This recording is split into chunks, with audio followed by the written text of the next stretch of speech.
बिस्मिल्लाहिर्रहमानिर्रहीम, अस्सलाम वालेकुम। Welcome to my channel cooking with Nabira. कैसे हैं आप सब? उम्मीद है अपने अपने घरों में खुश होंगे, बाहिफाज़त होंगे। तो आज मैं बना रही हूँ बच्चों के लिए आलू चने की मज़ेदार सी बिरयानी, क्योंकि मेरे घर में थे मासूम बच्चों का खाना, तो मैंने सोचा आपके साथ शेयर करूँ। मैंने ले लिया है 1 कप भर के मैंने घी ले लिया है, उसमें डाल दिए हैं 2 से 3 अदद के करीब प्याज बारीक काट के। उसको कर लेना है अच्छी तरीके से गोल्डन ब्राउन। जब गोल्डन ब्राउन होने लगे तो फिर उसमें डाल देंगे हम खड़ा गरम मसाला। खड़ा गरम मसाले में लौंग होगा, दालचीनी होगी और छोटी और बड़ी इलायचियाँ होंगी और काली मिर्ची होंगी, थोड़ा सा सफ़ेद ज़ीरा होगा साबुत, और जायफल जावित्री एक ऑप्शनल है, अगर आप डालना चाहें तो डालें, वरना गरम मसाला जो पिसा हुआ मैंने आखिर में ऐड किया है उसमें जायफल जावित्री मेरी पिसी हुई थी। ठीक हो गया। ये सब चीज़ें डाल दें। डाल देने के बाद इसको हल्का सा बिल्कुल भून लेना है 1 से 2 मिनट के लिए, ताकि गरम मसाले की अच्छी सी खुशबू आ जाए। उसके बाद इसमें डाल देना है अदरक लहसुन का पेस्ट 2 चम्मच तकरीबन भर के, क्योंकि चावल जो है वो मेरे 1 किलो हैं।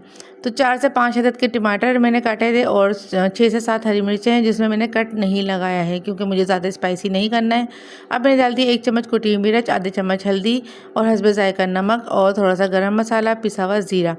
ये डालने के बाद अच्छी तरीके से इसको भून लें। स्पाइसेस का ख्याल रखें, अगर आप मासूम बच्चों के लिए बना रहे हैं खाना, बच्चों के लिए बना रहे हैं खाना, तो फिर इसे ऐसा बनाएं कि फ्लेवर में भी बहुत अच्छा हो और ज़्यादा स्पाइसेस भी ना हो।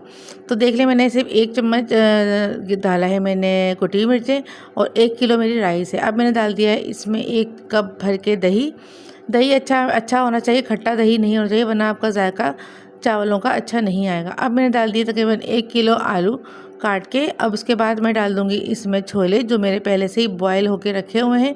इतने बॉयल नहीं हैं कि आलू के साथ वो मज़ीद गल के बिखर जाएंगे, इतने हैं कि वो आलू जब तक गलेगा वो चने अच्छे तरीके से सेट हो जाएंगे। जब आलू और चने अच्छी तरीके से सेट हो जाएं, गल जाएं, तो फिर हम इसमें डाल देंगे चावल, जो मैंने 15 मिनट पहले बासमती राइस भिगो के रख दिया था, वो डाल दिया है मैंने इसमें। उसके साथ हरा धनिया, पुदीना वो भी शामिल कर दें आप।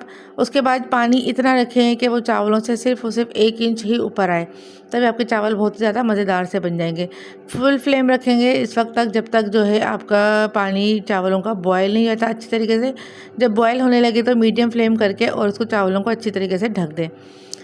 तो 5 से 10 मिनट के बाद आप देखिएगा चावल आपके बिल्कुल अच्छी तरीके से रेडी हो जाएंगे। ये देखें, माशाल्लाह से मेरे चावल बिल्कुल रेडी हो गए हैं। चैनल पर नए हैं तो चैनल को सब्सक्राइब करें, बेल आइकन को थंब करें, ताकि मेरी न्यू आने वाली वीडियोस आपको मिल सके। वीडियो पसंद आ रही है तो लाइक करें, शेयर करें, कमेंट सेक्शन में आके लाजमी बताइएगा। अपना रखिएगा बहुत ज़्यादा ख्याल। मुझे दीजिए इजाज़त। नेक्स्ट वीडियो तक के लिए अल्लाह हाफिज़।